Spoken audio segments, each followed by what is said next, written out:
Welcome to the only daily podcast focusing on compliance news of the day. Each morning, start your day with a cup of coffee and Tom Fox, the voice of compliance, to hear about 4 of the top compliance, corruption, or leadership stories you will need to start your day.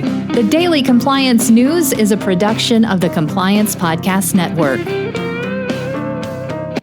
First, a word from our sponsor.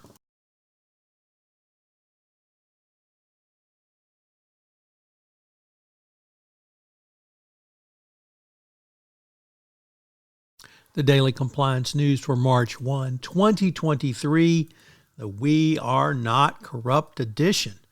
We begin with that story from Bloomberg as Power Ship, a Turkish power ship supply company, has demanded a retraction from a former chief executive of Eskom Holdings in South Africa because it said he had inferred the firm was corrupt. In a wide-ranging interview that we reported on in the Daily Compliance News, the former CEO said there was an extensive legacy of alleged corruption, breaches of contract, and abuse when it comes to Eskom's dealings with countries that have used its ships. The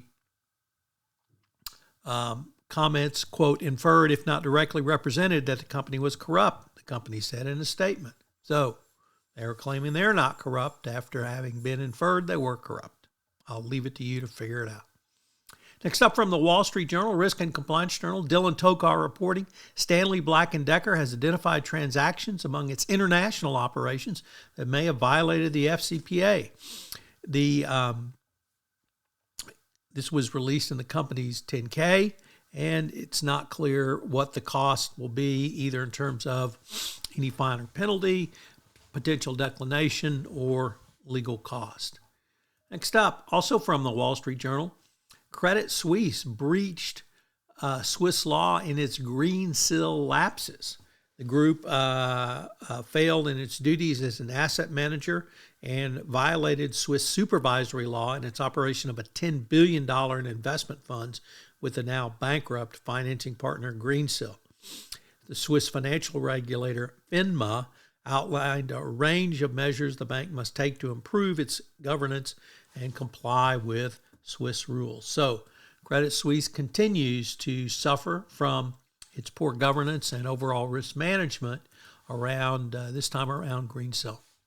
And then finally, TD Bank, one of Canada's largest lenders, said that it had agreed to pay $1.2 billion to settle claims arising from the giant Ponzi scheme involving the former Houston-based company Stanford Financial. As reported by the New York Times, the scandal erupted 14 years ago and cost investors some $7 billion. The bank said it had finally settled with the receiver, who's trying to recoup funds for investors to, quote, avoid distraction and uncertainty of litigation. Well, if you're paying $1.2 billion, that's not to avoid distraction. That's because you probably owed the money. So good to see that some of the Stanford losers will finally get some comp back. The Daily Compliance News is a production of the Compliance Podcast Network and a proud member of C-Suite Radio. Thanks so much for listening. I hope you'll join me again tomorrow.